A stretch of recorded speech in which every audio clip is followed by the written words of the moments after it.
pledge allegiance to the flag of the United States of America, to the republic for which it stands, one nation, under God, indivisible, with liberty and justice for all.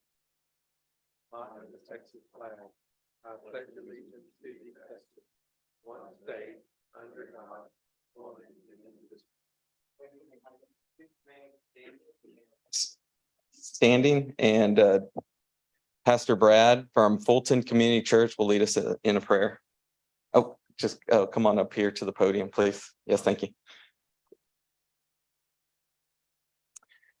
Well, Father, we thank you so much this morning, God, that we are in a county that puts you first, Father. And God, we can make all the greatest decisions in the world, but without you in the center, we miss everything. And God, you've been the one since the beginning of time. You've raised up kings and judges and prophets. And today, God, it's these men and women here, Father, that don't only represent themselves, but you, King over this county, King over the people. And God, I just thank you for your presence that's here in the courtroom. And we just pray that every decision that has been made and will be made will reflect you and your heart for this county and for the people. God, let your will be done here today in Jesus' name. Amen. Amen. And I want to recognize Fulton Community Church was a church that had the warming shelter during last December's freeze. And we appreciate that, Pastor. Thank you. Thank you very much. All right, we're going to go to roll call. Commissioner Cheney. Here. Commissioner Casterline. Here. Commissioner Russo. Here. Commissioner Dupnick. Here. Judge Garza. Here, we got a quorum. We're going to move on to citizens be heard. Mr. Heim.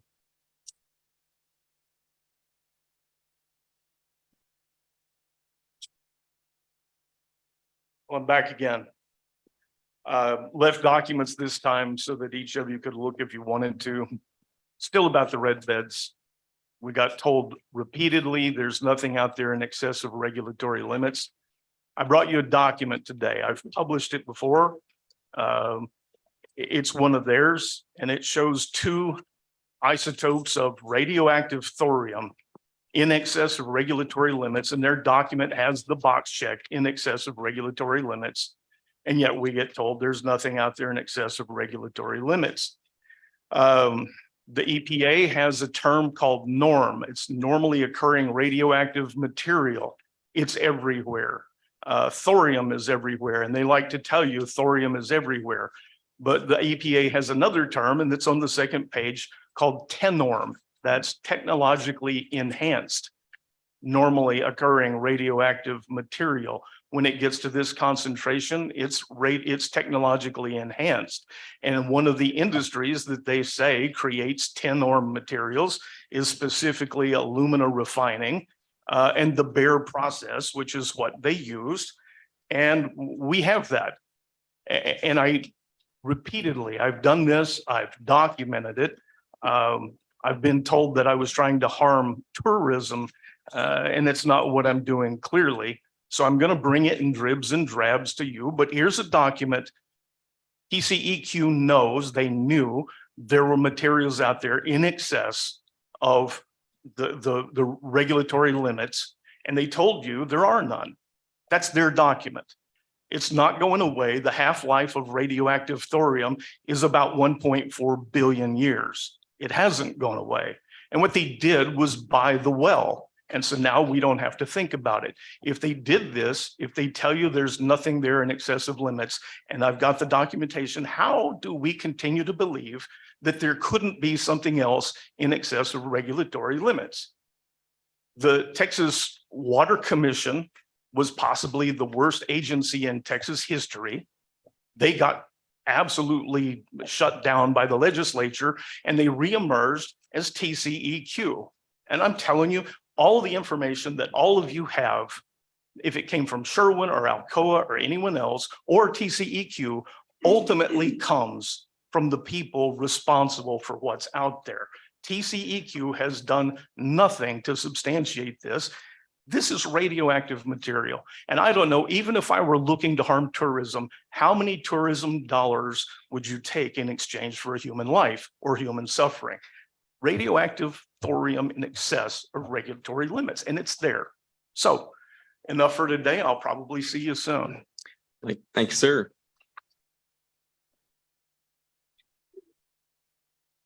All right, move on to presentations and proclamation.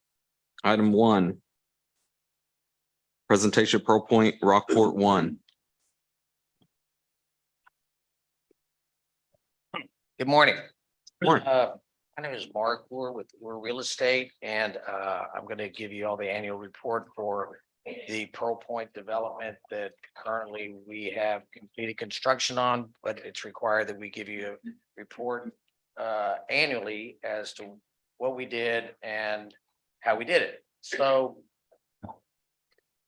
this all started when we began the original development. We purchased the 28.157 acres and went into an agreement with y'all to get the tax abatement agreement in place before we started. With one of the requirements is that we give you this annual report. So little background, we actually at this point initially John Frew and I bought it all, and the agreement was for 460 units and was for phase 1 and phase 2. We're going to be building two different deals. The first part of it was 216 units. The second part of it was 284 units. This was all done in accordance with the agreement. We started back in May 7th of 2019. We completed the first phase of it February 9th of 2021, which was what part of the agreement was. We sold kind of a complicated thing. Rockport Harvey Housing owned the whole project, and we actually sold phase 2 back to the phase 1 entity that we were owned. So at the present time, we've sold phase 1 to another entity, to another company. We still own phase 2, and out of that phase 2, our agreement still goes forward, and we're giving you a report on phase 2 today, not phase 1. That makes sense to everybody? Okay. This is the annual report. So in compliance with the agreement, we as the phase 2 owner, we hereby certify the county that it is in compliance with all terms and conditions and provisions set forth in the agreement. Compliance with construction, developers are John Frew and I, are two companies. Developer commenced construction on May 7th of 2019, and which was in 60 days, the effective date of the original agreement. So that actually complies with the agreement. We have developed and constructed all 480 rental units. Capital investment, the requirement was the developer certifies that is invested $69,207,624 to build both phases of Pearl Point, which far exceeds the original investment that was required of $40 million. Payment of ad valorem taxes, phase 2, certified that all ad valorem taxes have been paid timely.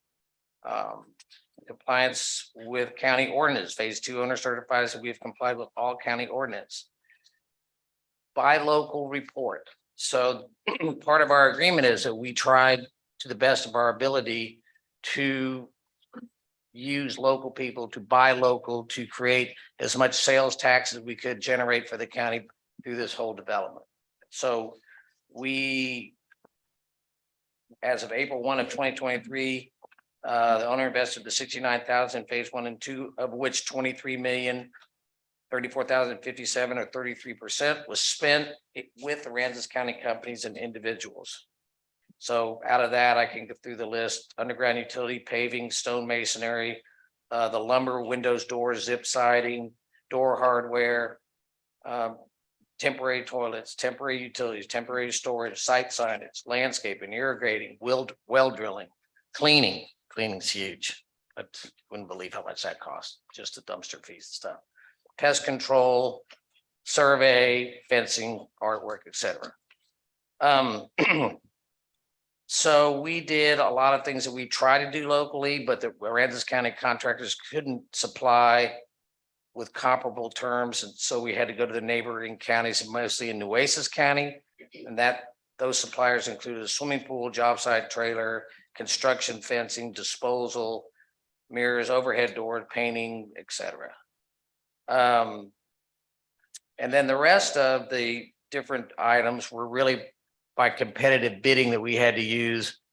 Like a framing contractor, for instance, for a job that large really needed to be vetted and make sure that they could actually do the job. They actually bought all the lumber. I mean, it takes a pretty big player to do that. So those competitive prices, we had financing, appraisal, architecture, interior design, framing, like I just mentioned, structural engineering, gypcrete, lightweight concrete, drywall, appliances, et cetera, were all purchased through and around, using usually they were all statewide. So, any questions? The information that you were just reading from, I don't believe is in our package. It's on agenda item 17. Okay, so it was included in the second package. Yes. I'm Okay. sure. There you had the first, I looked on the agenda, you had me down twice. Right. Okay. Well, this Actually, is the you're down present. 4 times. Yeah. Oh, so this is that was my president, pretty much it's the same as 17. Okay. It's different from 17. This is just the presentation item. Right. And then later in the agenda, the Commissioners Court will consider approving your presentation and in issuing the payment for the rebate. Oh, okay. Okay. Any other questions? We're currently at 48% in phase 2, which I think is pretty good considering we didn't finish our last building until February of this year. So we had the same issues with supply chain and, various things. Hopefully all that's over with now. Transformer was the biggest problem. So You gave an overall number 63 million in what you have in both phases, 69. 69. What do you have just in phase 2? Minusing all of phase 1, which is a whole different agreement, correct? No, it's all the same agreement. Okay. It's all the same agreement. The original agreement had 28, it was the whole lot 1 and lot 2 were 28 acres total. So we split those up and 14 acres or 13 acres in phase 1, and then however the difference is in phase 2. And it has nothing to do with the actual filling station or storage or any of that. Okay. That is another 6-acre parcel that's not part of this. This is strictly for the multifamily housing. And I would say we have 38 in hard costs. For phase 2? For phase 2, right? And it's obviously called a different name because we sold the rights to Pearl Point 1 to the people that bought Pearl Point. And eventually they'll probably, at the end of the day, we'll put it back on the market and see who buys phase 2. Mark, you said that was 38 million approximately in phase 2. Yes, sir. Thank you.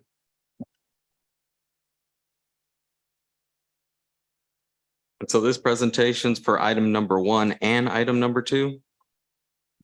Okay. Item number 2. I can speak to that. I'm here on Zoom if you guys can hear me. Apologies for chopping in there. John, hold on a moment, just a moment. Mr. you've finished. John Davis is here on Zoom for the phase 2 part of the discussion. Hey, John. Mark, how are you doing? Good. All right. Well, if there's no other questions for this one, I'm going to move on. All right. I'll move on to phase 2 or item number 2. So, hi, everybody. How are you doing? My name is John Davis. I'm a representative of Reef Holdings here out in Dallas, Texas. Thank you for letting me join. I'm actually going to be talking about item number 1. We are the owners and operators of Pearl Point, Rockport, phase 1. And so I put forth a presentation here. Let me.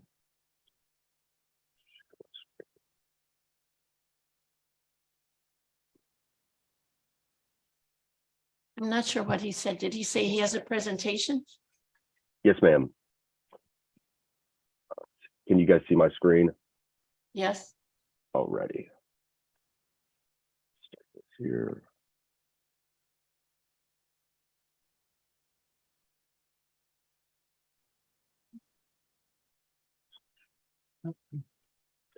All right. How's everyone doing? This is for the Pearl Point phase 1. I'm the asset manager for the property. similar to what Mark was saying, it's going to be a lot of similar information. For phase one owner hereby certifies the county that it is in compliance with all terms, conditions, provisions set forth in agreement, and the phase one partial assignment. As Mark was saying, they completed this phase within the effective date as the contract requires. This is just to show that 216 units were completed, and it's a little snapshot of our rent roll as of February 28th. This shows section 3A2 of the agreement required previous owner to construct 218 rental apartments. That was actually a typo. It was, like as Mark was saying, it was the 216 apartments that was completed in accordance to the document. Capital investment. We, as owners and operators, we purchased the property for $42.2 million, just the phase one. And that is our main investment into the property as construction was completed, and there have been no capital improvements necessary that we have done. This below is shows what Mark was referring to as amount invested in dates. John, I have a question. Yes, ma'am. This is Commissioner Russo. So the packet that we received that Mark just reviewed for us had a table showing that the amount invested in phase one was $30,769,160, and you're showing $44,219,974. Sorry about that. Yes, I used this from a previous report submitted. Again, I'm sharing information for that it is so whatever Mark submitted for his is correct. What I mainly wanted to show here is that 4 Point Rockport One LLC purchased the property for $42.2 million on July 15th, 2022, and that is our main investment into the phase. Doesn't have number 4. Taxes and city ordinances. The owner certifies that all ad valorem taxes have been timely paid, and we certify that we are complying with all county ordinances. Buy local goods and services. As we are just owning and operating the company, we buy local as much as possible. Just as Mark was saying, here's a total number for us, is that amount spent from when we purchased the property to the end of the calendar year of 2022.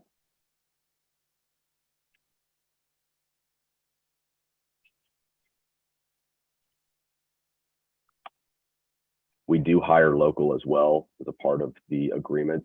We are fully staffed at Pearl Point Phase 1 with all 5 staff members: property manager, part-time leasing consultant, housekeeper, maintenance supervisor, and a maintenance tech, all 5 residents of Aransas County. And our property insurance is up to date as well. And I have shared that with the county as well as any other information that has been asked. So that is the end of our presentation. Are there any questions?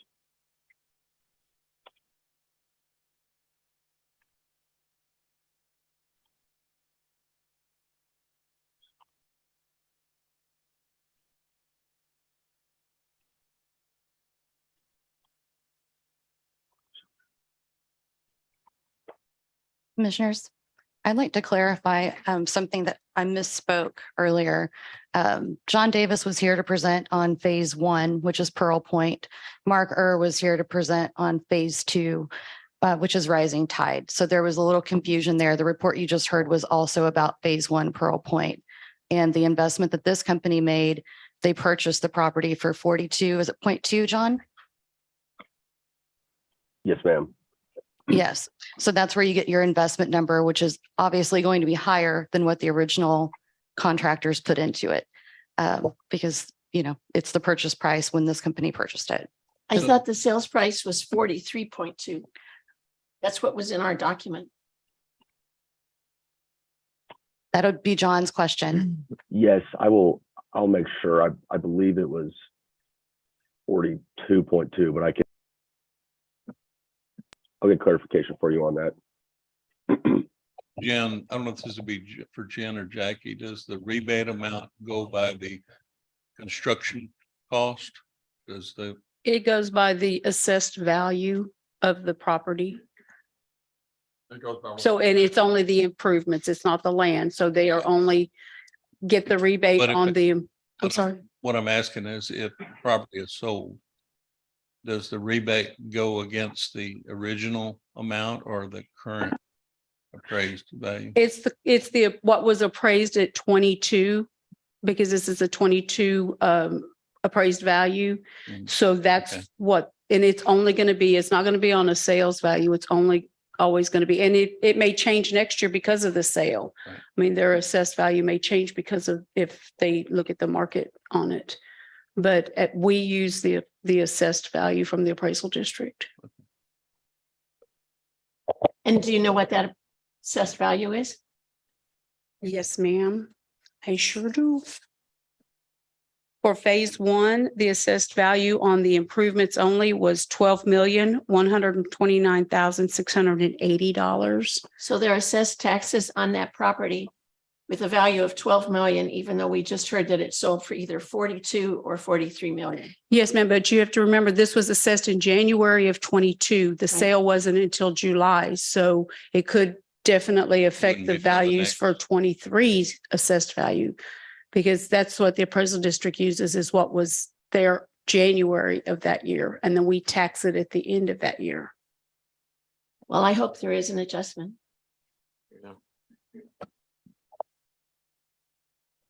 So of the, how much, what's the percentage of taxes that they pay us versus the value?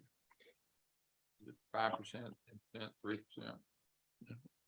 Way more than it. I think this year we're giving them back 80%, are we not? Yes, ma'am, we're giving them 80% of the M and O portion that they paid. Okay. And if you want me to give you those numbers No, no, now, no. but that's in another item on the But agenda. it's a changing amount over time. Mhm. It gets Yes, less. sir. It It goes dropped down. 10% a year. And this is not just how long is the tax rebate for? It's for the lack of the property. No, sir, it was for 10 years. 2029 will be the end. And we could discuss that in item 16, 17 when we approve. All right, is that it for presentations? Mark, want to add anything since you're actually item number 2? But you're all right? No, and John was using our construction numbers from when we gave the original presentation, when we still owned it. So that's why there's kind of a disparity in the numbers there. So, All right, okay. appreciate it. Thank you. We're gonna move on to item number 3. Move to approve proclamation B07-2023, a proclamation recognizing May 2023 as National Preservation and History Month. I second that. Got a motion, got a second? Good morning. Good morning. This is proclamation B07-2023. Whereas historic preservation is an effective tool for managing growth and sustainable development, revitalizing neighborhoods, fostering local pride, and maintaining community character while enhancing livability. And whereas historic preservation is relevant for communities across the nation, both urban and rural, for Americans of all ages, all walks of life, and all ethnic backgrounds.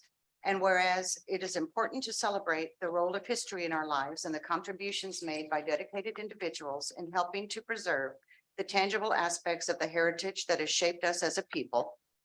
And whereas National Preservation Month 2023 is co-sponsored by the Aransas County Historical Commission, the Aransas County Historical Society, the Friends of the History Center for Aransas County, and the National Trust for Historic Preservation.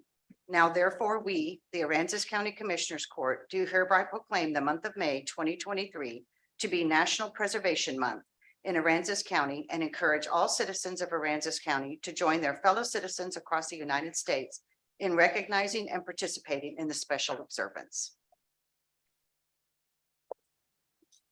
All right. Commissioner Cheney, Aye. Commissioner Casterline. Aye. Commissioner Russo, Aye. Commissioner Dutnick, Aye. Judge Garza. Aye, passes 5-0. And at this point, we've got members of the Historic Society. Like to take a picture with this proclamation. Historical Commission, sorry. Thank you. Do we stand? Yeah, we can go down. Or you usually go down and shake hands. with me.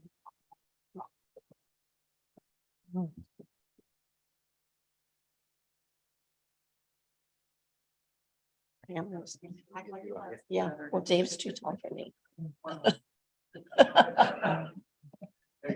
Mike's doing things behind you.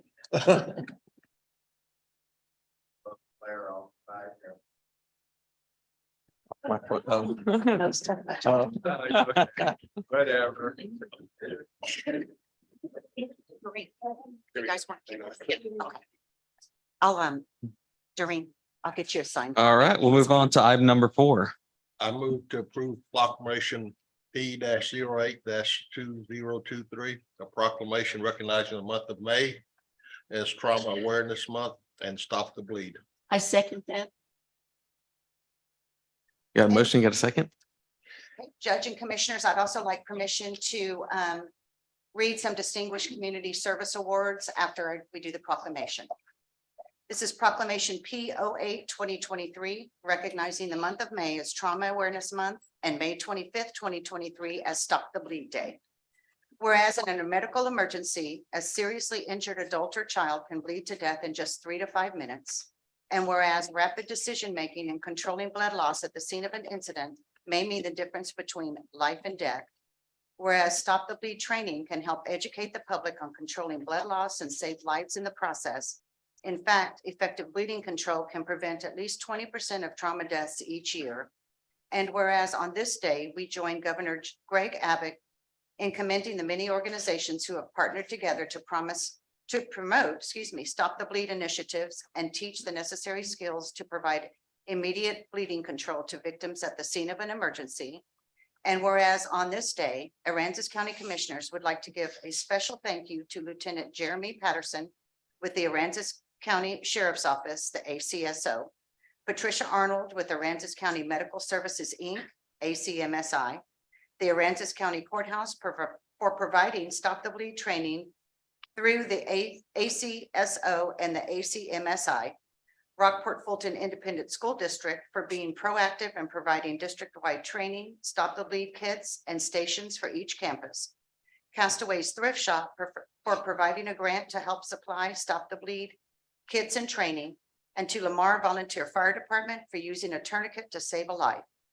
The Allegiance EMS and our local law enforcement all carry tourniquets to assist those in need. Now therefore, Judge Ray A. Garza and the Aransas County Commissioners Court do hereby proclaim May as Trauma Awareness Month and May 25th, 2023 as Stop the Bleed Day, and call upon the people of Aransas County in recognizing and participating in this special observance. And then we have some awards. The first is a Distinguished Community Service Award. This is awarded to Eric Koenig from the Lamar Volunteer Fire Department for outstanding volunteer services, which has improved the quality of life in our community. You answered the call and used your training that saved a life on this day, the 12th of May, March 2023.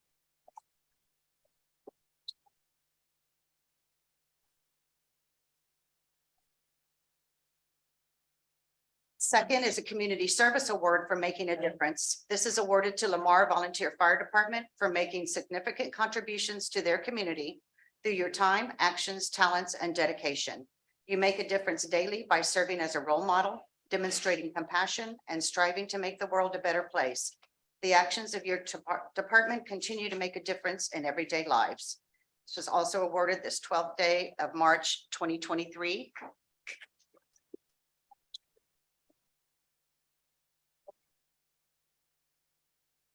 All right, the other two, I'm not sure if the people are here. This was a Distinguished Community Service Award awarded to Garrett Gibson with Allegiance EMS for outstanding volunteer services, which has improved the quality of life in our community. You answered the call and used your training that saved a life on this 12th day of March 2023. And the last one is is also Distinguished Community Service Award awarded to Kyle Patrick, Allegiance EMS, for outstanding volunteer services, which has improved the quality of life in our community. You answered the call and used your training that saved a life on this 12th day of March, 2023. Oh, should we vote first? Oh, yeah. Oh, Commissioner Cheney, Aye. Commissioner Casterline. Aye. Commissioner Russo. Aye. Commissioner Dupnick, Aye. Judge Garza. aye, passes 5-0. All right, we'll take a picture.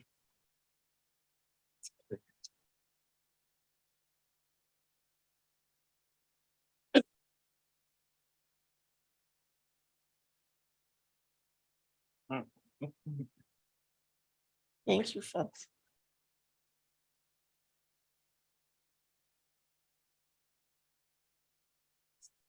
Thank you, gentlemen. Thank you. Thanks.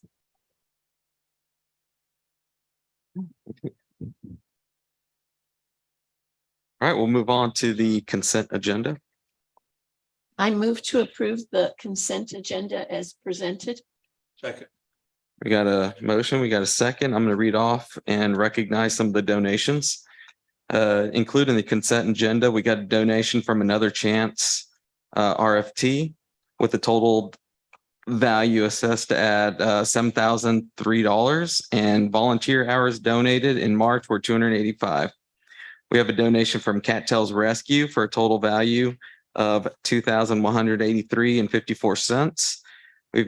We're going to accept a donation, $50 donation from Victor Perez to the Aransas County Animal Care Services Neuter Spay Program. I want to acknowledge a donation of $40 of supplies from Karen Small for Aransas County Animal Care, and accept a donation of $2,000 from Ruth Chambers for the spay neuter program for Aransas County Animal Care, and accept a donation of $50 Amazon gift card for cat supplies from the Cyberts of the Pirate Shack. And that's it. Let's go and vote. Commissioner Cheney, Aye. Commissioner Casterline. Aye. Commissioner Russo. Aye. Commissioner Dupnick, Aye. Judge Garza. Aye, passes 5-0, and we appreciate those donations. We're going to move on to item number 12. I move to approve the Aransas County Historical Commission first quarter report for 2023. Second.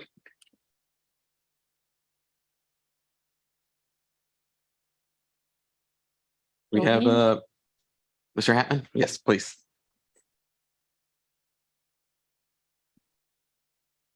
Morning, I'm Dave Hatman, Morning. Treasurer of the Aransas County Historical Commission. Regards to the first quarter report, we've spent a total of $750.91.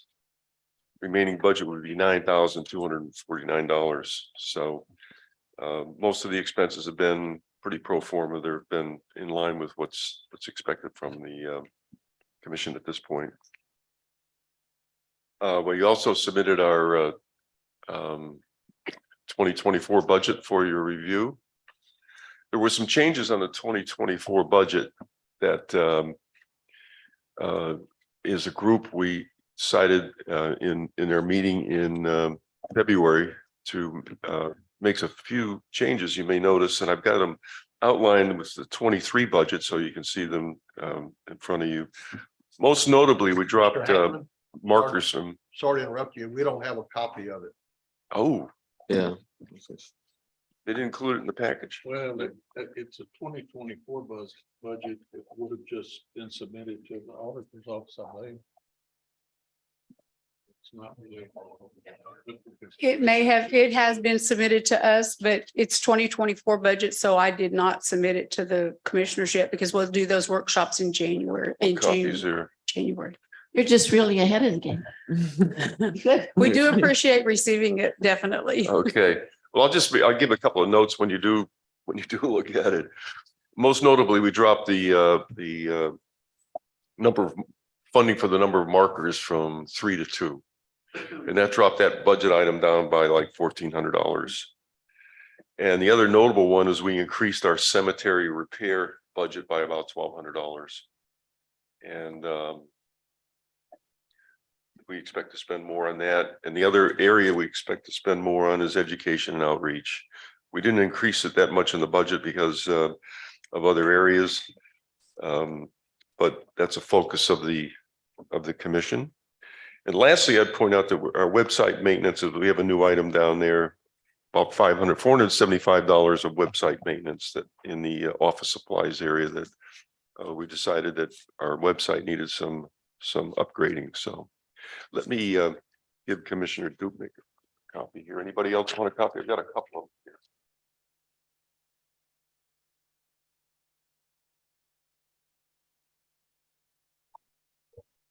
Mr. Hatman, we can furnish that to them if you would like for us to.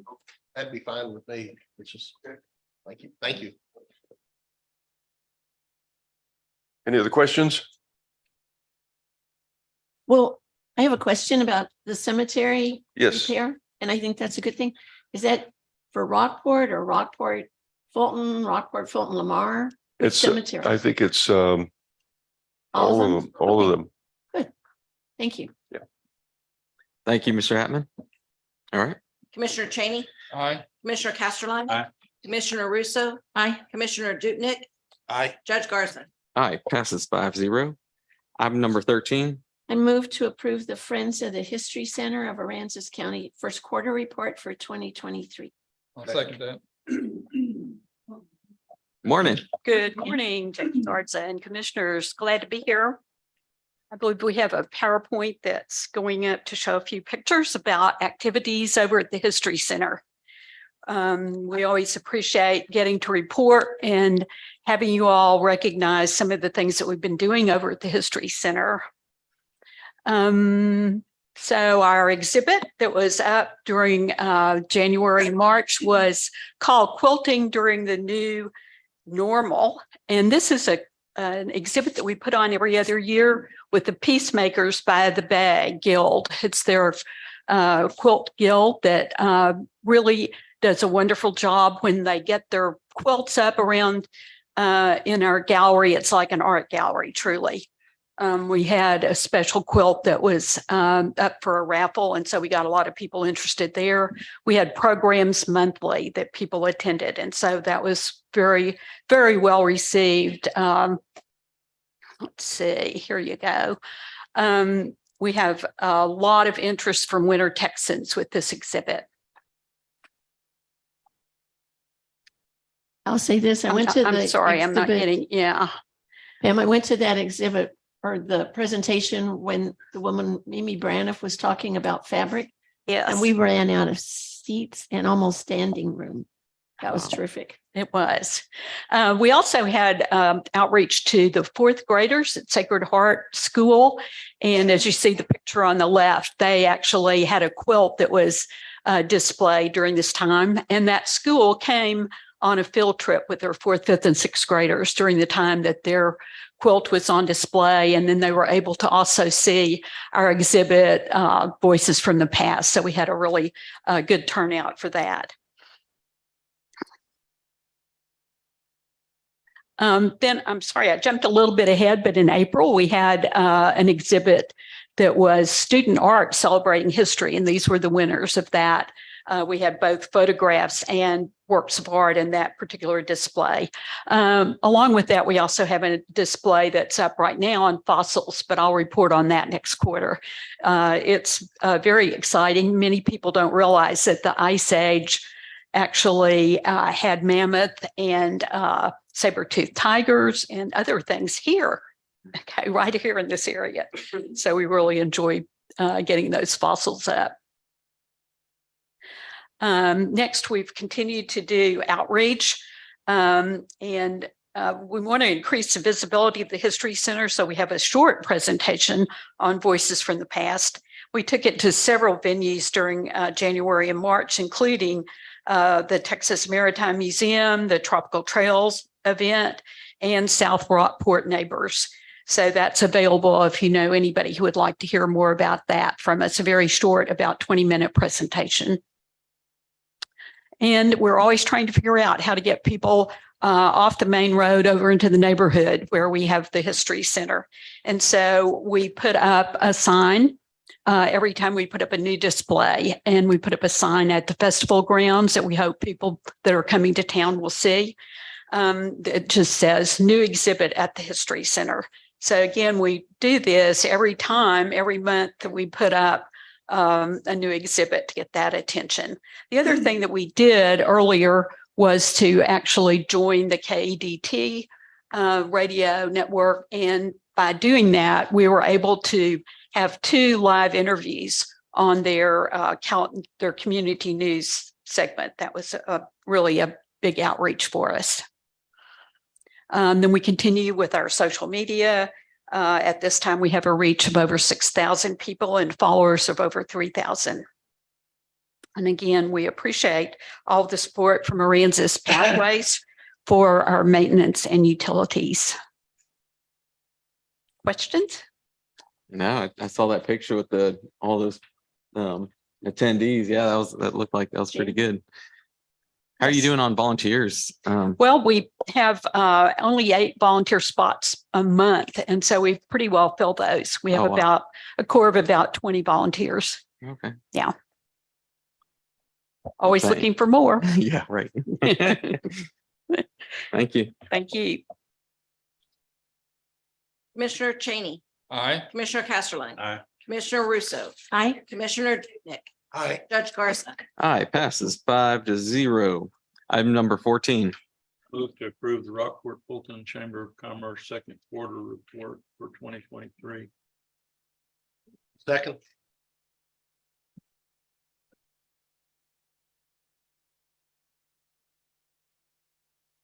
Good morning. Good morning.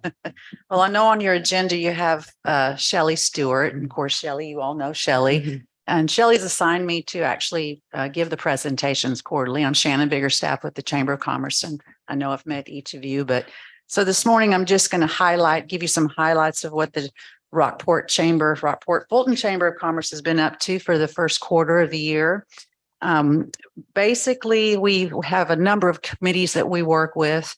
You all are probably familiar with the RV Council. We did host the Winter Texan Appreciation Day in January. We had a great attendance. There were over 1,000 attendees, many of which were new to the Rockport area and even to the Appreciation Day. So we were really pleased to see that. We have already kicked off the planning for the Hummingbird and Seafair festivals that are coming up this fall. Something that we're doing right now, if you all have any friends or family or know of anyone that's a local artist, we are getting ready to put the information out. We're looking for new designs for the t-shirts for both events. So please pass that on. We'll let the schools and everyone locally know. So Aransas Pathways, we work very closely with that committee, and there are 3 items that they've been working on the last quarter. And the first is they've developed they've actually updated the new birds you might see in and around the Rockport area. So that's a form that we distribute at the chamber. And in the visitor center, hand out to people that are coming in. They're always interested in the birds in the area. Also, you all might have seen that the Aransas Pathways has got free birding tours that they've been putting on in March and April. And I just learned this morning that they've been so successful that they're actually going to continue those tours in May. Bob Schaller, who's a former park from Florida, actually is doing the birding tours, and you meet at the Rockport Beach. It's a free tour, and he takes you in and around the pathways areas where you can see birds and other areas in Rockport Fulton. So every Friday, just go to the beach and you can join the tour. And then also what we've started working with the Aransas Pathways is they've put together a series. So you may have noticed, and we appreciate the Rockport pilot has allowed some space. So they can feature some of the activities in the pathways each month, something different, whether it's birding, hiking, biking, kayaking. So we're working with the Pathways group with that as well. Another committee that the chamber works with is the Attractions Committee. And basically that includes organizers and attraction representatives. And we get together and we've compiled a list of all the events that are happening in 2023. And so you'll see that on our website. There's a list. There's over 20 events that happen in the Rockport Fulton area every single year. And so the chamber works with these organizers and the attractions to basically promote those events. and put that on our e-newsletters. We also post it on our website. We push it out through social media. So we're working hard to work with those attractions and event organizers to promote our area. So we do that. Other committees that we are actually work with, and I'm sorry, my nose it is freezing in here. Other committees we work with is a short-term rental committee, and they're working to, they've been working with the city of Rockport to put together some proposed ordinances that both the short-term rental business owners as well as residents kind of have come to some agreements. I'm sure at some point they will come and visit with you all, but that's a committee that we work with as well. So something too that we're very excited about that Shelley's been working on very diligently is we are working to become a Texas music friendly community.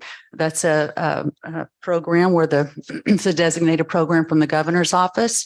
So you'll be hearing more about that. That gives our community the ability to have access through a database of entertainers. And it also lets the entertainers know that we're a community looking for music of some quality coming to the Rockport Fulton area.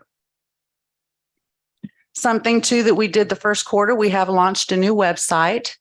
So go to rockport-fulton.org and please look at the website, and we hope that you'll enjoy it. We were open to any input, but we're really excited about it. It still has some tweaking to do, but we have launched it and we're working on that. Something in March, we actually hosted the Texas Tropical Trails monthly partnership meeting. And that's just one of one regional group partnership like the Texas Coastal Bend, Texas Tropical Trail. What we're doing is working with those groups to partner and to inform our partners in the region about the things to see and do in the Rockport Fulton area tourism approach. So we did have 50 people locally and from around the region here for the day. And we were able to showcase all of the attractions in the Rockport Fulton area. And it was a very well perceived day and they enjoyed our community. So something also, we hosted the annual Tourism Development Council workshop that was held in March. And some of you may have attended that. That's a meeting where the council comes together to discuss. We bring in Deb Probst with Probst Marketing, and she basically talked with our council members about the impact of our marketing on the Rockport Fulton area for our particular fiscal year. In addition, Helen Thompson Media presented to the council the selected media target markets, the rationale about where they place our marketing and how it works for the community. We were very excited to see positive results, our website growth, our social media growth, venue tax growth, hotel motel rooms growth. We're very excited to see those numbers. So that council will be meeting in the next month or so to start discussing the the next fiscal year budget. So you'll be hearing about that. Also, those are just some billboard, shows you the various billboards that are up in the various locations that they're at. The next graph speaks for itself, and this is really exciting. If you go back to 2011 and you track the venue tax for the county, it's actually increased by 226%. It's always great to see, and it's particularly after the hurricane. Look at 2021 and that growth there. So very excited to see those numbers, and it just continually increases. I have a question about that graph. I believe this has been included in other quarterly reports that we receive, but I also believe the data provided come from the treasurer's office. It's Okay. yeah. Then I would like for that notation to be on that graph. Okay. In the past, it has been, and I think it needs to be on there. Sure, our source, absolutely, no problem. And then the next graph is basically showing you the estimated annual room nights that are sold, and that increased through since 2014. Again, that tells us that we're going the right direction with our marketing campaign. Could I ask you a question on that graph? Mhm. Do you know what formulas they use to compute those numbers? Basic, that's just actual room nights. They're just comes from the state comptroller's office. Then Then it shows estimated. yes, but and basically estimated annual room nights sold, and they're basing that off what's provided to their offices. Yeah. No, that's a very interesting. Yeah. Thing for a community of this size, a county of this size to get almost, 40% of $1 million or 1,000,000 rooms Mhm. in 1 year. And 359,777 rooms a night or nights. That's a lot of tourists. It is. And that's including short-term rentals. Yes, it would be, because that's going to be all your over. Yes. Thank you. Okay, and then the website page visits to the rockportfulton.org website. You'll see there again, we continually to see growth, which tells us that the information that we're putting on our website, people are engaged in it and they continue to view it, which is a good thing. And then the rest of the packet here you all have seen just shows our visitation into the visitor center, some of our creative print media, the digital media that's put out there. And other than that, that's pretty much what we've been up to this first quarter. Any questions? You've been busy. Yes, sir, we have. Are there any, anybody looking at the expansion of the offices down there? Because many times I've been in there and you couldn't hardly even stand up and there were so many people in there. I don't know if the expansion of the offices, Shelley. I don't know that the board has been, has discussed that, if that's been any, I know there's been some remodeling discussion, but as far as expansion, I don't. If you look at your growth Mhm. in here, if it's full whenever, 2 years after Harvey, and now we're 5, 6 years after Harvey. Yeah. It's tripled. And something we see too, that, the good thing about social media and everybody, they carry this phone with them. And so, the trend has changed where, yes, we do see travelers and visitors into the visitor center, but they also they've got that information right there at their hands. So oftentimes they don't have to stop in to see us. Not that we don't want to see them, we're glad that they do, but oftentimes they found their way, and, it depends on that demographic. This last page of the report shows a modeling of the rooms for the first quarter. Mhm. Is that the same formula they use for the, No, sir.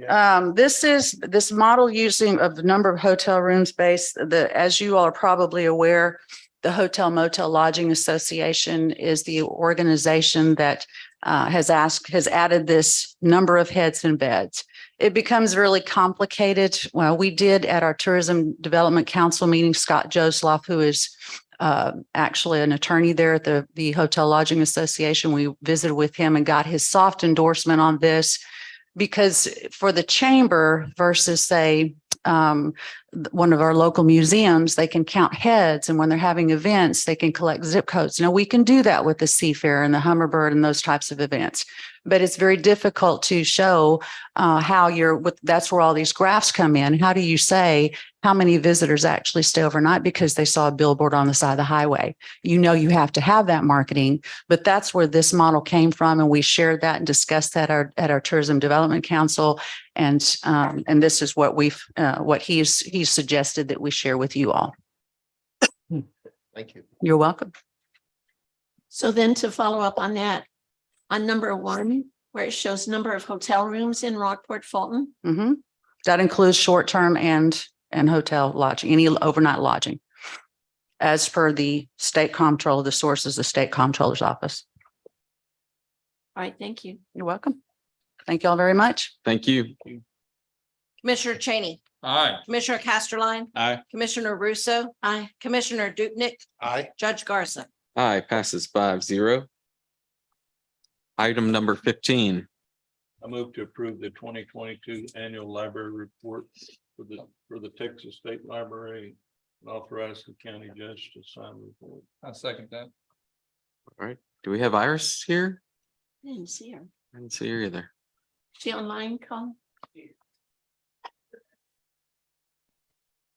Good morning, Commissioners and Judge. Morning. If you have any questions. Iris, I have a question on Yes, ma'am. section 4, local financial efforts. Yes, ma'am. And I tried to combine these figures that were on here to come up with the total, but No. 4.3 local government. Okay. That includes That includes Friends donations. What is donated, what the Friends buy besides what is donated to and deposited into the county. And that figure appeared someplace else in here? Donation? No, ma'am, I don't have that one. I keep that since it's something that the Friends buy for things that the Friends buy for the library. I add up all their invoices and that's added into that figure. All right. And then did you just say what the donations were for that year? The dollar, The dollar amount from the Friends is offhand, Commissioner. I don't have it on me offhand, right? You can but just, I can get that for you. all right, thanks very much. You're welcome.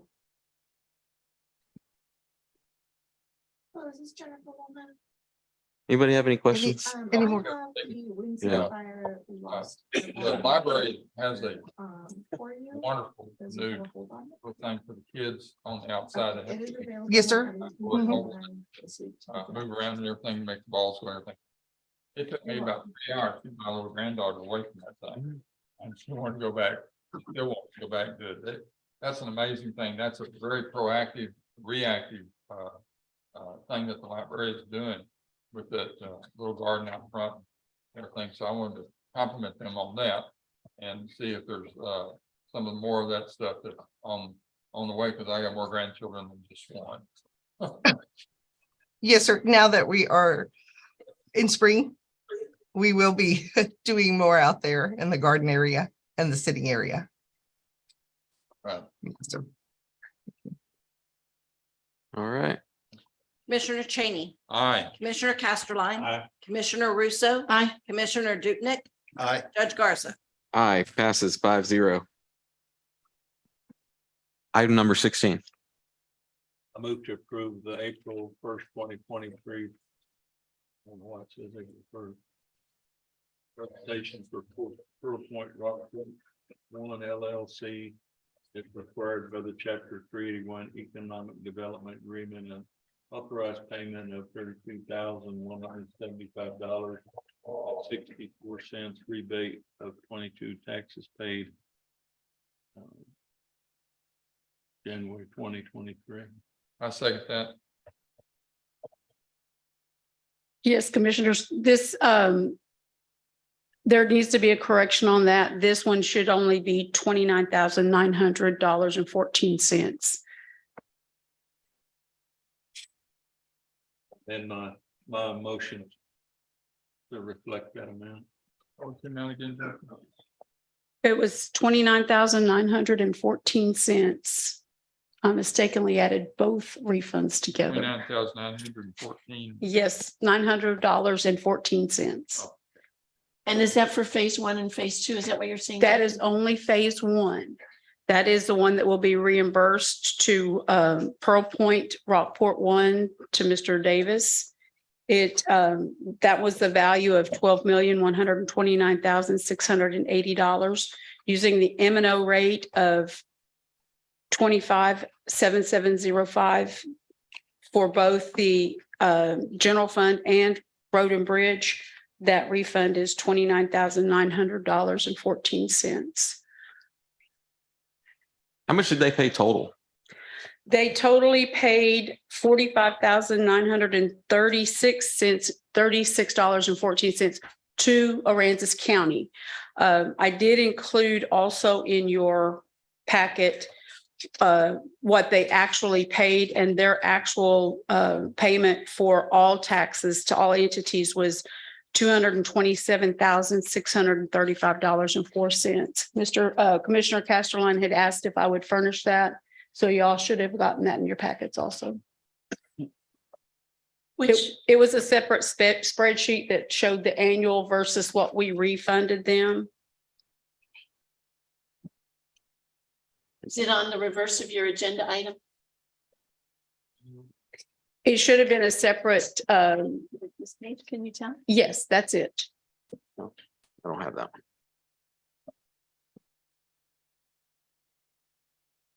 And so the secondary page that we received, Jackie. This is the one you're saying had an incorrect amount on it? If that's the one that was for 25,007,03 Yes, ma'am. and the 49, yes. That one should have been $29,914. Could you send us a replacement of that page that shows the correct figures? I believe the figures are correct on the report. What was incorrect was what was worded on the agenda item. Right, because it's, Because I have another report that was for phase 2 and I arbitrarily added both of those together in that first item. Are you saying you added item 16 and item 17? Come up with that total? Yes, sir. Okay, thank you. all right, do we have any questions? Commissioner Cheney, Aye. Commissioner Casterline. Aye. Commissioner Russo. Aye. Commissioner Dupnick, Aye. Judge Garza. Aye, passes 5-0. Item number 17. I move to approve April 1st, 2023 presentation for Pearl Point Phase 2 LLC as required by Chapter 381 Economic Development Agreement and authorize payment of $2,275.50 rebate of the 2022 taxes paid January 2023. Second. This one is correct. This one is the one that will be rebated to Mr. Frew and Mr. The value on this one and mind you, this is January 1 of 2022 values was $923,110 with the same tax rate. So there is between the general fund and the road and bridge M&O refund, the rebate was $2,275.50. There again, they're on the other report that you received that shows that they actually paid $29,198.82 in taxes to all entities. How about just Aransas County? Aransas County was right at $6,000, was $5,892. $5,892. So that was a combination of Aransas County and the Road and Bridge Fund. Yes, ma'am. Okay, thank you. And these are both being reimbursed at 80%. Commissioner Cheney, Aye. Commissioner Casterline. Aye. Commissioner Russo, Aye. Commissioner Dupnick, Aye. Judge Garza. Aye, passes 5-0. Item number 18. I move to approve the presentation of the annual report on racial profiling to the Commissioners Court as required by Texas Code of Criminal Procedure, sections 2.131 2.138. I second that. This is an annual report that's required by all law enforcement entities that work traffic as a routine part of their day or their duties. Breaks it down. This is the state's guidelines. We enter the citations as we write them throughout the year and then print the report at the end, but we're required to present it in a computed total. Showed that we made 6,925 stops during last year. And this includes the routine patrol, directed patrol, stone garden activity. It does not reflect what happens on calls for service to resident or anything else. This is just traffic stops on the roadway. Breaks it down both by race, ethnic groups, gender.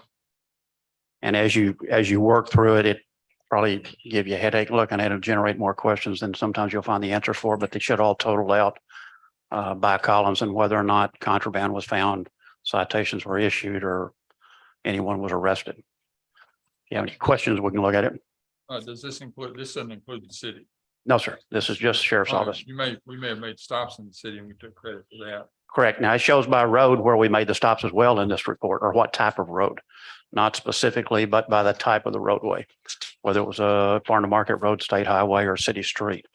That's all gathered in the citation as you write it. And then as you populate the reports that we turn in, DPS, it This is the report that comes out. DPS will have their own report. The city has their own. School district does not do this because it's not a routine part of those officers' activity to work traffic. So they're not required by the statute to perform this. I was really surprised by a number though, out of those 6,925 stops, only 123 searches were made. So people really can't feel you're intruding on their rights. No, sir, it's searches will develop as you make your contact with the individual, and you've either got to have cause or consent. And most of the time, these traffic stops are very short in nature. On every one of these stops, we should be providing a form, came out of the Brady law that requires police officer to provide you with a written notification of where you can take a complaint or a compliment about the officer's stop.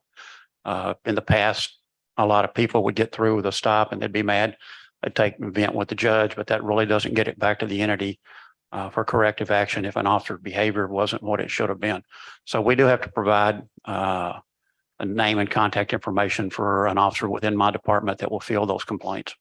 And then also I saw where out of those 103 searches, 78 had contraband and 68 were drugs. What are those drugs? Is there any type that sticks out, or is it just a variety? Well, I'm going to say off the top of my head, it's going to be meth. Meth is probably one of the most prevalent, followed by marijuana. And then after that, it's a little bit of variety of between coke and heroin, but meth seems to be the problem in this community that we deal with more than anything else. These reflect stops of not only residents, but people passing through here, people visiting here or on the road. And then when you were looking at the contraband, and it showed a total that were drugs. And when you look on down, and you can see the others that make up the total of 78, as to what it was and how, whether or not you had probable cause, whether you had to ask for consent, whether a canine was involved. That's not broken down in here either, because I haven't seen that yet. It may be something in the future that they'll ask, was it detection on a canine or officer's observations? Yeah. Now, this is the number of people that were actually stopped, not necessarily found convicted or. No, sir. This is. In fact, when you look at the small number of citations that come out of this, for the stops that we make, it's a very small percentage that even receive a written citation. This is all stops though. Then if you looked at just the citations and broke that down, 80% of the citations we write are not, they're warning. And so it's a small percentage of people that end up in the JP court or the county court contesting or paying a ticket, either one. I have a question. Yes, ma'am. So when it says what the arrest was based upon, violation of penal code, could you just give me an example of what that would be? Could be a prohibited weapon if the driver convicted felon and there's a gun observed in the vehicle or on him. It could be property that he's got in the vehicle. There were 2 stops noted in here that we knew the identity of the individual or the ethnicity of the individual. And these were probably on a BOLO where we were looking for a specific vehicle. So when we encountered that vehicle, we knew who we thought was going to be in it. And so that's why that's kind of an anomaly in here that we do acknowledge that there were 2 stops that we made that we knew who, or the breakdown of the driver by gender or ethnicity or something. Okay, I thank you, because I heard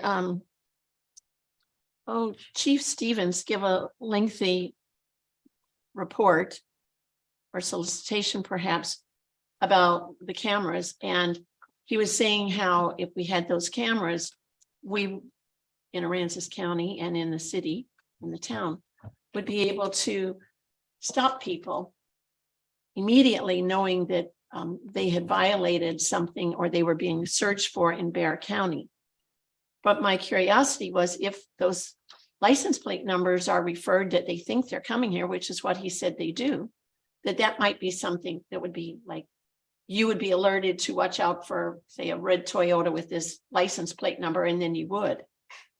Do you do that sometimes? In an LPR system, if an entity, a county sheriff's office, city, whoever is looking for an individual and they have probable cause, they can enter that into the data bank with DPS before they ever get here.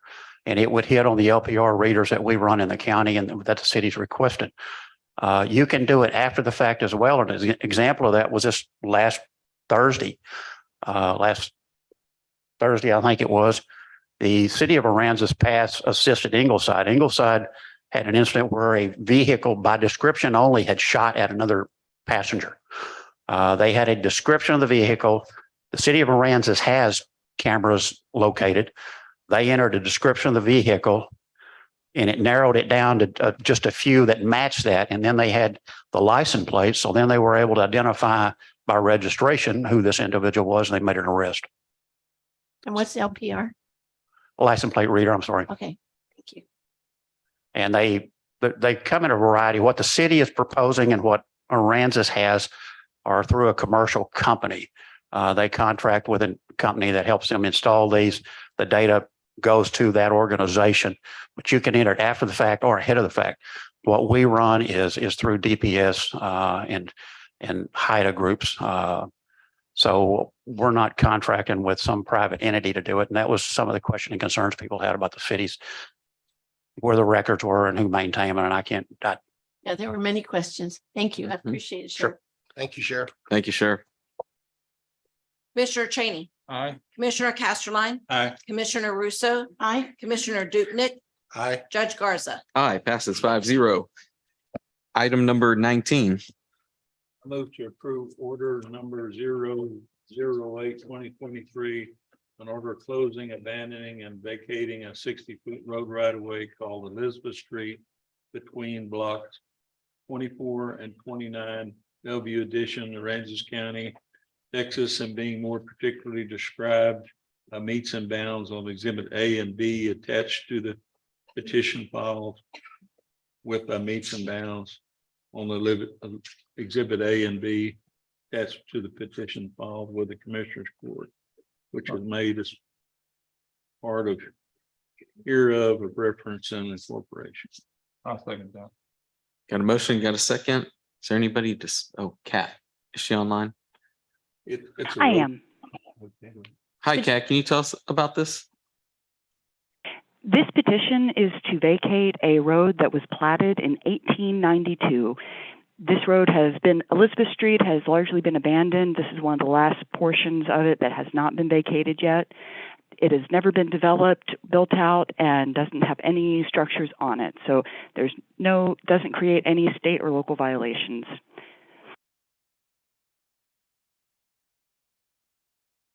All right, you got any questions? Kat. This is Bob. Yes, sir. I had a question on the map.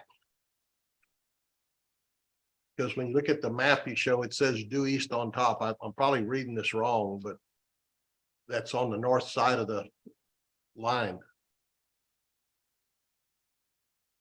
And it says, due north is on the west side, due south is on the east side, those lines you have. Oh, yeah. So is that a, Yes, sir. is that a misprint or am I reading this wrong?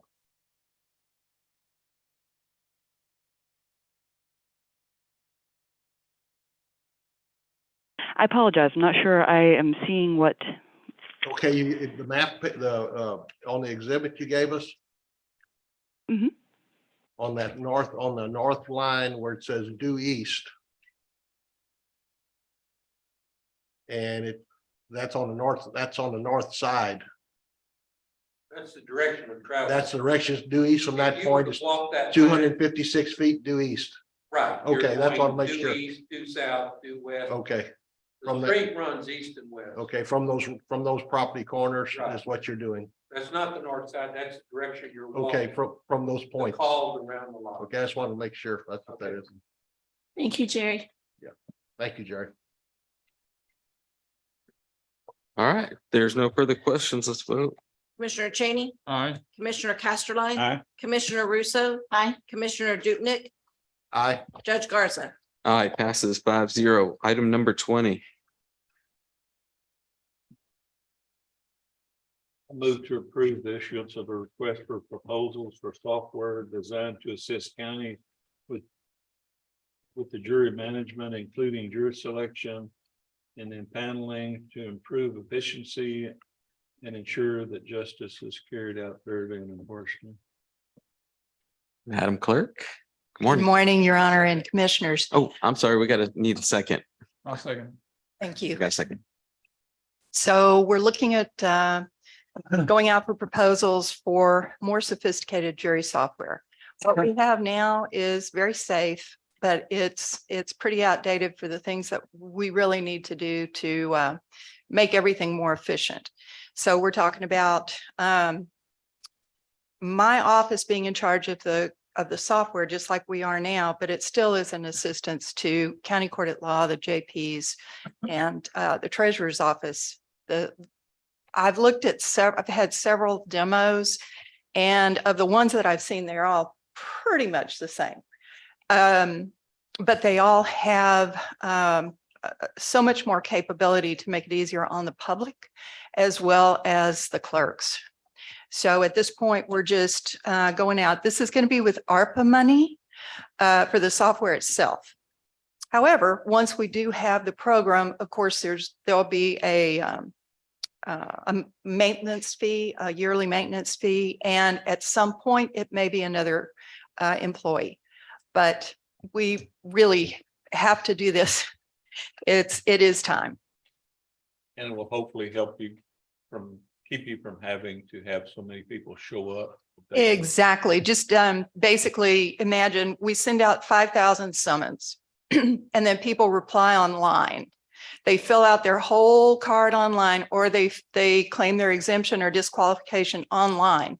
Those that can't handle a computer come into the office. We take care of that for them, so that when we need, or say the JPs need 50 jurors, we're going to pull 50 jurors from those that are already qualified.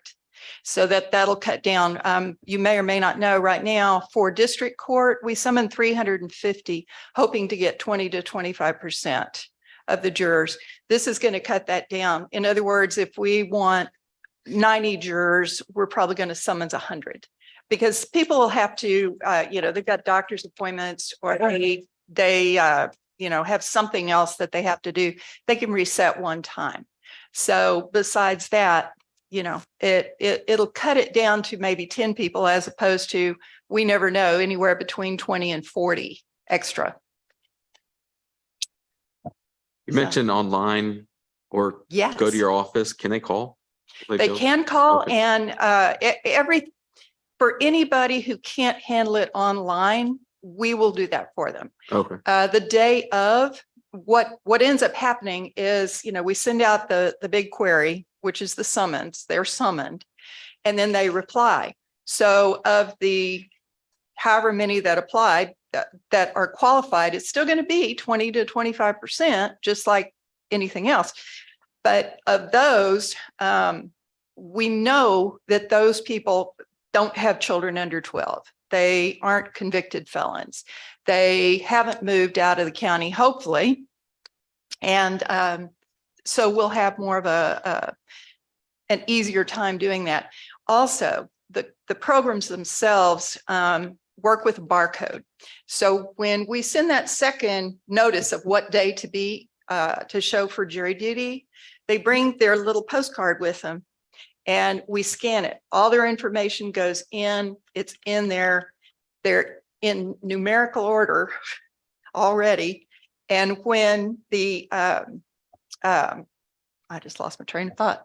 When we have to print out the seating list, it'll do it automatically. Right now, it's hands-on with the possibility of human error. And it requires just a lot of extra time, say 45 minutes, to be able to put physical summons in numerical order of the people that showed up that day, go make copies, do a list of every person's name on every seat. All that's done by hand, takes about 45 minutes. Doing it this way, we'll push a button, literally push a button. And now, How are we gonna notice the people? It's still going to go out in the mail. That's what I'm- Still goes out in the mail. Yeah, there's things that have to be complied with Texas law, of course. Like some of the companies I've seen, they have a system where they could actually mail the jury summons, but we can't do that. In Texas, the sheriff summons the jury. And so we still have to do it that way, but that's okay, because in the long run, it's going to save so much time and effort. Again, for the treasurer, it can do checks. They can do like basically little debit cards, just all kinds of options that we don't have right now. And it just is a lot of manpower. Oh, is this in your budget? Well, no, because it's ARPA funds. It's going to be ARPA. And we have a maintenance agreement for my software now. It is combined. I don't have that separated out, but that will come out once we switch programs. So that will, So we're not talking about any new money. probably going to be new money. Probably going to be some new money, but not a whole lot. And it'll be offset by the time that it saves for the whole county. I all have the a few offices. questions. We have a committee of 2 commissioners and then some other folks from the county. And was this ever brought to the ARPA committee for discussion? Yes, ma'am. This is the one that the district judges were also asking for. So I have taken it to the committee. And what is the estimate of this software that's missing? The one that I would prefer is about 60,000. And we had estimated about 100,000. So we're well within. Will we do any public notice or? Yes, ma'am. Yes, ma'am. We will be doing our search for bid it out. And considering that you're explaining how it will facilitate, I don't see why an additional employee would be needed if it's going to make things run faster, smoother, and with less human hands-on. Because it's going to be completely automated for the other courts. And the only office that will be inputting anything into the computer with the system will be mine. So until we have it, I don't know, but I don't want to act like I'm not going to need one because I may. And as you know, in my office, we're all cross-trained. We can do all that, but it's just going to depend on the program that we get. And, so we don't know yet. What's the annual license fee estimate? About 6,000 on the one that I was looking at. Thank you. You're welcome. Thank you. When would you put Oh. this in place? Soon as I can. Absolutely, as soon as I can. I'd like to have it ready to go before we get into the new courthouse. All right, any further questions? Commissioner Cheney, Aye. Commissioner Casterline. Aye. Commissioner Russo, Aye. Commissioner Dupnick, Aye. Judge Garza. All right, passes 5-0. Thank you. Your Honor, may I be excused? I'm Yes, freezing ma'am. too. You're great. Bye, take care. Item number 21. I move to approve the proposal from Gray and Pate for professional archaeological survey services for Lamar Beach Road Hazard Mitigation Project 4332-015. The project is funded by the Federal Emergency Management Agency 404 Hazard Mitigation Grant administered by the Texas Department of Emergency Management. Second. Mr. Schroffman. Morning. Good morning. This is in response to a request from FEMA and the Texas Historic Commission to provide a survey, an archaeological survey of an area off of Lamar Beach Road that had been identified since the 1920s as an historic area. I believe it's a Kawankoan Indian encampment that it's been in the water forever. They just want to make sure that our breakwaters and our project will not interfere with this area. We did have originally, when they first asked, we did provide them with a map, but the Texas Historic Commission is requiring us since their March report to provide an actual survey. So that's what we're proposing to do today. And the cost is 32,500. Yes, and that was by far the cheapest of the three. Do you feel like with us doing this, we have a high probability of receiving the grant? Yes, I think some of we're at the end.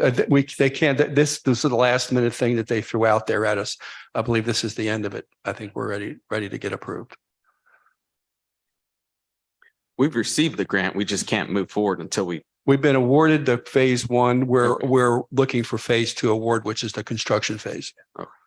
And they're requiring this before they approve the second. Correct. What if they find something? Then we cross that bridge. We cross that bridge when we get to All it. right, all right. Yes. I appreciate it. Mhm. Any other first questions? All right. Commissioner Cheney. It's underwater right now, so if you put something on top of it, I mean, what's the difference? You know, it's They're not gonna, there's no plans to dig any of it up. not gonna dig it up, it just. And I'm not sure what's out there. Is Pam still here or no? Pam's not here now. Okay. Just because she's an archaeologist. Commissioner Cheney, Aye. Commissioner Casterline, Aye. Commissioner Russo. Aye. Commissioner Dupnick, Aye. Judge Garza. Aye, passes 5-0. Item number 22.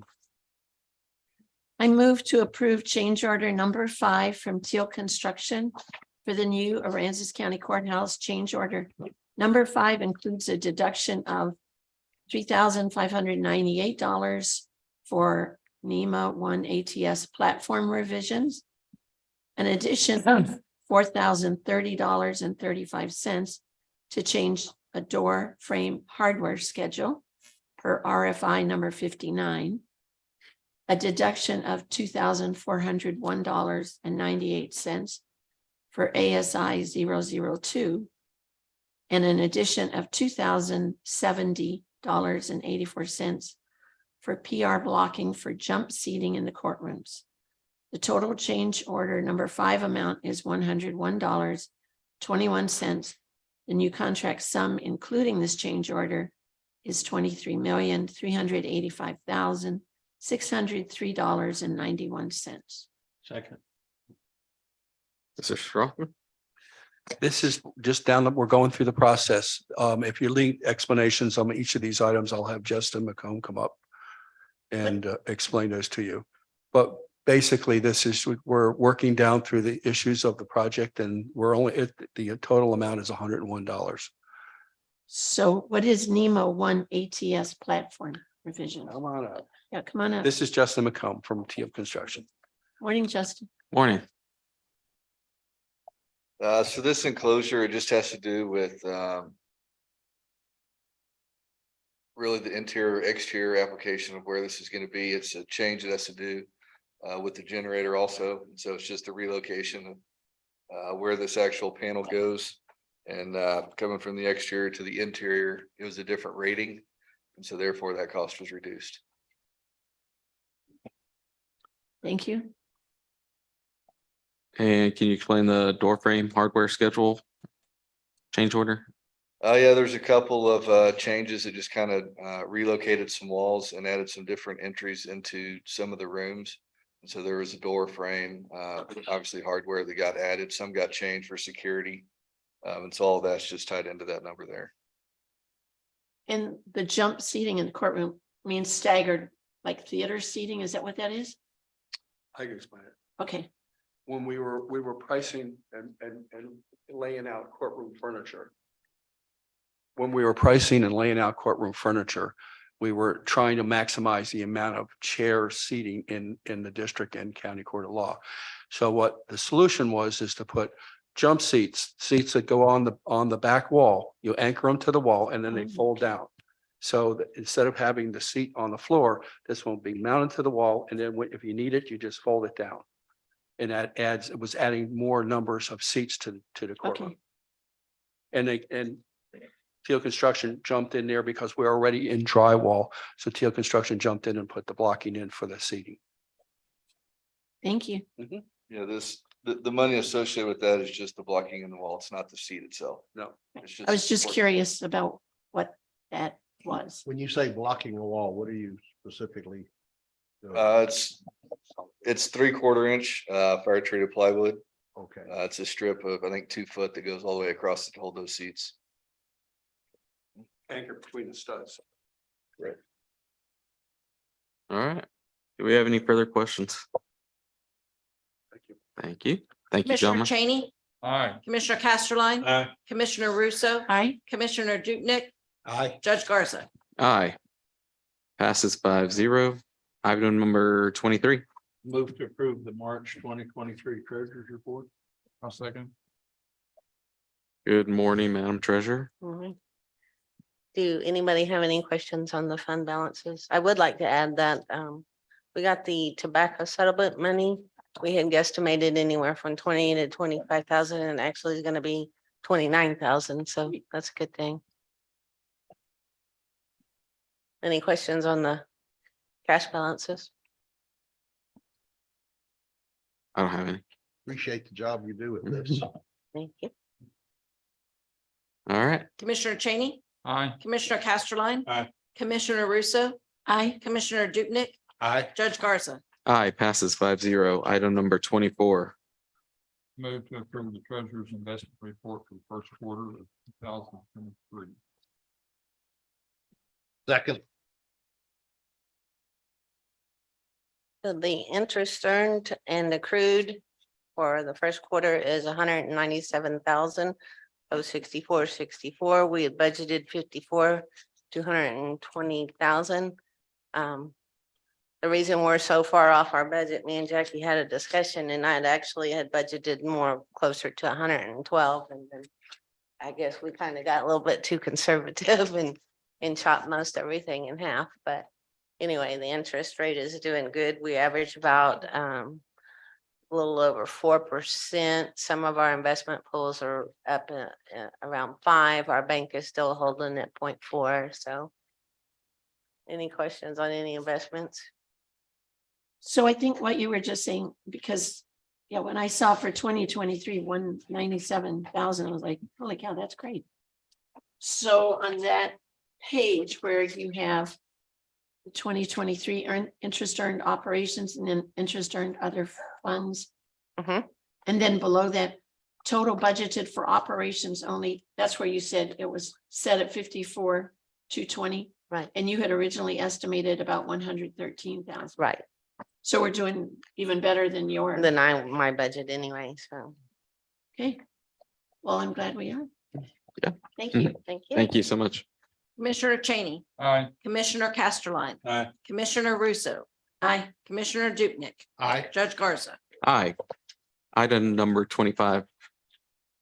Move to approve a request to declare the list of items provided as surplus to include vehicles, equipment, and items located in the surplus trailer and allow public facilities to dispose of scrap metal to be salvaged and sold as recyclable. I'll second that. Do we have Renee? No, sir. I can speak to this. Okay. Y'all had received a list of items that have been in the surplus trailers and also some vehicles and equipment that was scheduled. The vehicles and the equipment, I think the next item, the sheriff has some also that they're going to trade in and some that they're going to repurpose in the county. But we do have some that will go to auction. We have Forest Meadows that comes and does our auction for us. He was here last week, taking pictures and getting the information on those to do an auction. I'm not sure exactly when that's scheduled for yet. But this items that in the trailer, we had in the past asked that we recycle everything that was recyclable. We traditionally have only made about $10 off the trailers at auction. So we're far by passing that up by selling the recycling material. I mean, thousands of dollars that we receive doing that. And then the rest of the stuff usually is broken broom handles and broken desks and things that are worn out. So we just like to dispose of those. So Jackie, on this list, the first page shows that it went to the trailer October 13th, 2021. So there are some things that have been sitting in there for 2.5 years. Yes, ma'am. Okay, I just wasn't sure if maybe things that were included on this list had actually been disposed of? No, I believe there was a lot of things that were still sitting in the trailer. So yes, we have stuff from that long ago that have been sitting in the trailers. Okay, and then just trying to figure out the abbreviations. Under sheriff's vehicles, there's something MDTs. Is that a mounted desk tablet or what is an MDT? A mobile disk tap. Okay, that's what I finally decided that probably is. Okay, thank you. All right, any other questions? Let's vote. Commissioner Cheney, Aye. Commissioner Casterline, Commissioner Russo, Aye. Commissioner Dupnick, Aye. Judge Garza. Aye, passes 5-0. Item number 26. I move to approve declaring 7 vehicles surplus from the sheriff's office fleet and authorizing the sheriff to trade 5 vehicles in on vehicle replacement included in the 2023 budget and authorizing 2 vehicles to be reassigned within the county. Second. Could we Sure. get a description of those, Sheriff? Because there wasn't one attached. Two pickups, excuse me, 2 pickup trucks are being reallocated. One's going to maintenance. Renee Butler had requested. The other that we're currently using as a canine unit from a sergeant is going to be given to animal control. They needed something to haul food from Aransas Pass when more than feed closed. And it'll serve as a backup vehicle as well because we're leaving the kennel in it. Okay. They'll get dual use out of it doing that. The others, it's a combination of both sergeant pickups are on the list. One's a 3/4 ton pickup that we're disposing of. Its maintenance issues are a little high on it. One Tahoe and the others are all pickup trucks. And he came down and he's given us an appraisal on them for the trade-in, so we know what is available that we use to finish them out with the wraps that go on the vehicle, as well as the installation of radar. Well, the radar's put in there, but the installation of the mobile dispatch terminals is done by Victoria Communications in Victoria, which isn't a part of the price that we get from the gentleman for the vehicles that we acquired through the Sheriff's Association's procurement program. And to the trailer out at the county barn, yes, we did not schedule an auction last year with Forest Metals, a Texas bid. A lot of that is driven by the activity of the sheriff's office when we're selling forfeited vehicles that we've seized. And last year we did not have enough to bring him down to conduct a sale. We've been spending 2 years kind of getting caught up on a lot of cases in the court, as well as the seizure affidavits and such. And some of that started coming together. Forrest had been to town before having sales for other entities, but we didn't have enough to really pull that together and go through all of this. But declaring the stuff out, yeah, we've stuff in the trailer since 21. We've got vehicles that we've had in the impound yard as well. That's what'll be a part of the sale discussed in the previous line. These though are asking for permission to declare 7 vehicle surplus, 6 from the sheriff's office, which were budgeted replacements, and 1 from the jail. How old are those vehicles that we're gonna declare surplus? They were purchased after Harvey. A lot of this is the replacement vehicles that we had come in after Harvey. And in fact, there may be a Charger or 2 in that group. I'd have to get the list from Jackie. I'm not sure. I did not print the list. to bring Actually, it. Michael Brooks has kept most of that. We've changed it so many times over the last 3 months, trying to decide, looking at vehicle costs. But 2 years ago, we came to the court, and because we replaced 18 vehicles after Harvey, we used to replace 4 a year on a rotation. With 18 of them coming up at the same time with high mileage or maintenance issues, we asked last year that we replace 6 for this year and 6 next year, and then phase back into the 4 vehicle rotation. So we don't have the big ticket item hitting us in 1 year. So this will be an effort to totally, I think it'll eliminate the rest of the Chargers that we've had. We've had issues with cooling systems on those. They were a good price at the time, the bid that came in. But 18 of them at one time was going to be a big pill for us to swallow later on. So we started this process last year. Routinely, we're doing 6 right now, but routinely we'll get back to the 4, which was the cycle we were on. So some of these will be in a mileage frame that we typically look at around 100,000 miles and start to see maintenance issues. Last year, we disposed of 6 vehicles that were lower mileage, knowing it up front. Now, next year, the last 6 that we dispose of will be higher mileage as well because we've had them on the road 2 years longer than last and 1 year longer than here. And to answer the question, they were purchased, most of them were purchased in December of 17 after the storm. Okay. I don't know, is the Tahoe that you're going to, is that the wrecked Tahoe that you're talking about? Yes, ma'am. That one was older because we did have it. I know it was like a 2010 Tahoe is what it was. That had been wrecked previous to Harvey. This is going to get us down. We'll be rid of the Chargers, started into some of the investigators pickups. So next year will be the last year of the Harvey vehicles that we purchased in December of 18. All right. Appreciate it. December of 17. Yes, I'm sorry. Mhm. Any further questions for the sheriff? Commissioner Cheney, Aye. Commissioner Casterline. Aye. Commissioner Russo. Aye. Commissioner Dupnick, Aye. Judge Garza. Aye, passes 5-0. Item number 27. I move to approve Aransas County contracting with licensed chemical dependency counselor or licensed professional counselor to provide services to inmates at Aransas County Detention Center or defendants required to receive service by a magistrate's court order bond. Second. All right, Judge McGinnis, good to see you here.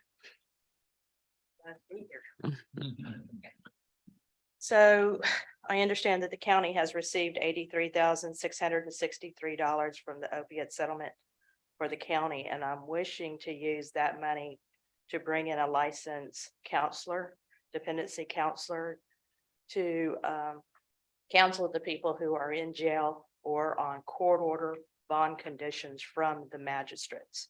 Right now, we have MHMR counseling people who are in jail or getting out on bond conditionings for people who are mental cases or having mental problems. We don't have anybody who handles anything with the drugs. Lately, in 2020, we had 458 drug-related cases inmates.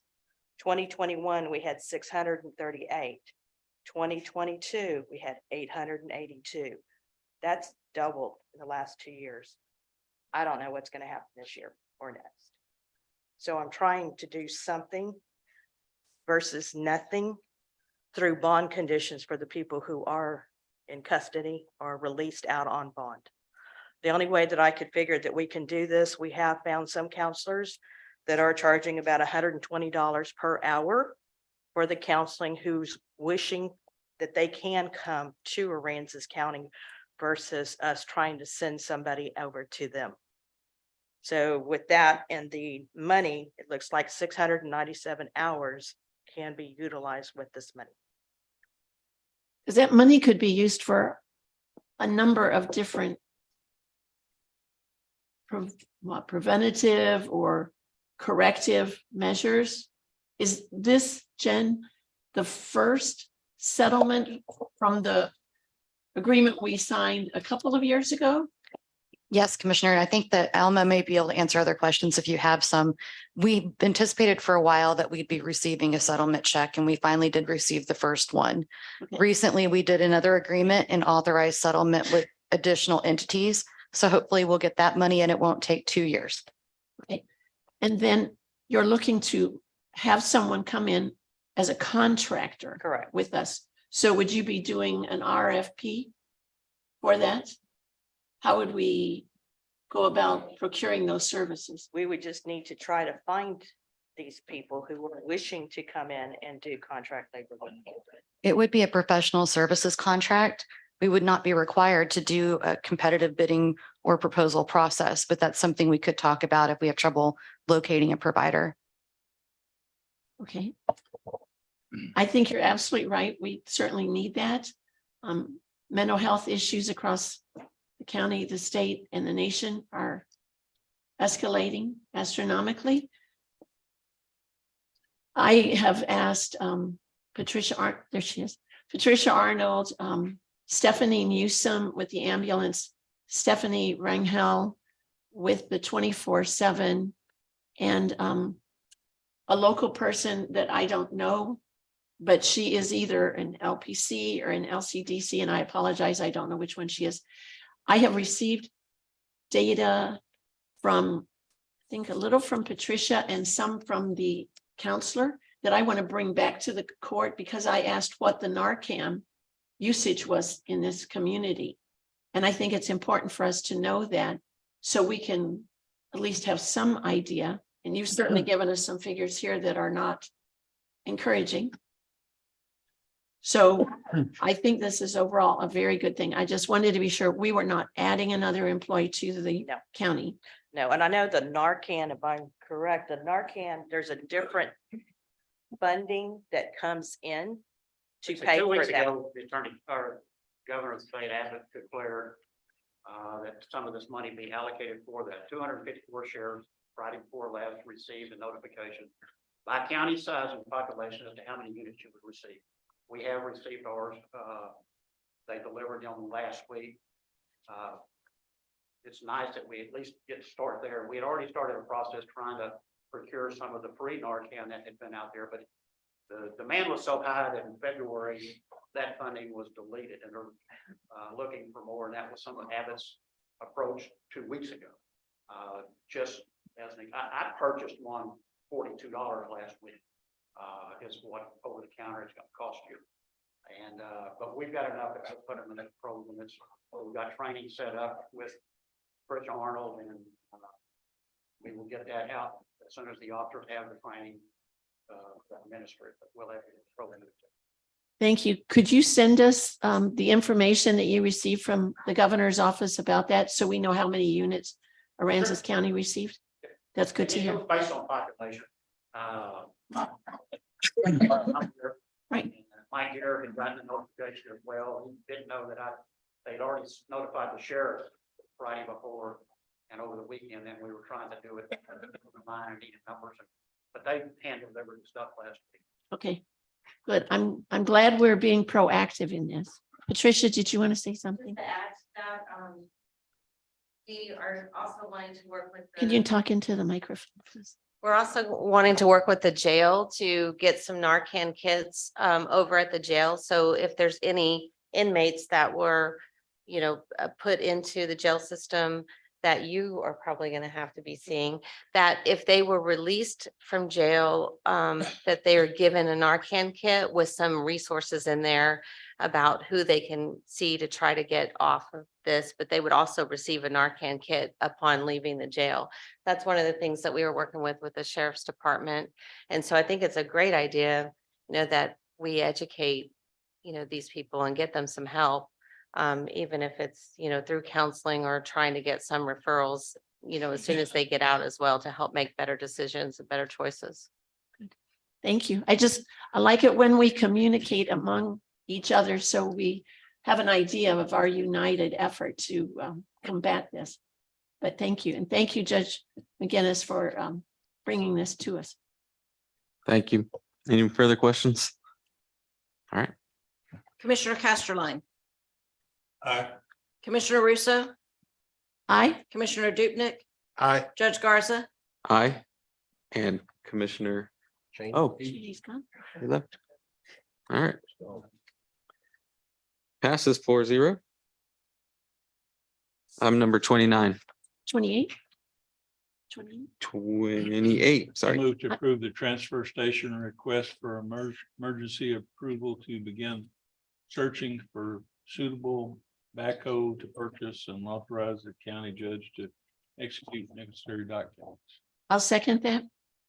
Why do you have an emergency search? Morning. The emergency search is going to be because it's not a budgeted item, but we do need to get it as quickly as possible. The backhoe is used continually throughout the day when the transfer station is open. So basically 50 hours a week is kind of where I came up with my numbers. Without it, the transfer station is very limited as to what we can do. We could not take dump trailers. Right now, we're not taking boats. So without having a backhoe, which is something, a needed item at the transfer station, we're very limited as what we can do for the citizens. And we have over, 3,000 citizens come in per month with their trash, their debris. Their So items. what happened to the one you had? It died? So I sent some pictures, but if you look at the boom, there's several cracks in the boom.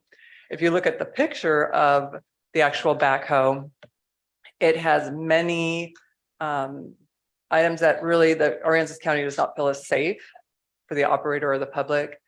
It does not have some, at some point, even though it's only like 5 years old, at some point, the decision was made to stop putting additional money into it.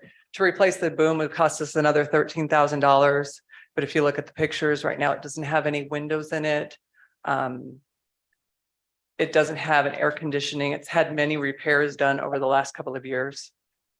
So it's either, it's probably not the wisest decision to continue to put money into this. Do you have a guesstimate of what?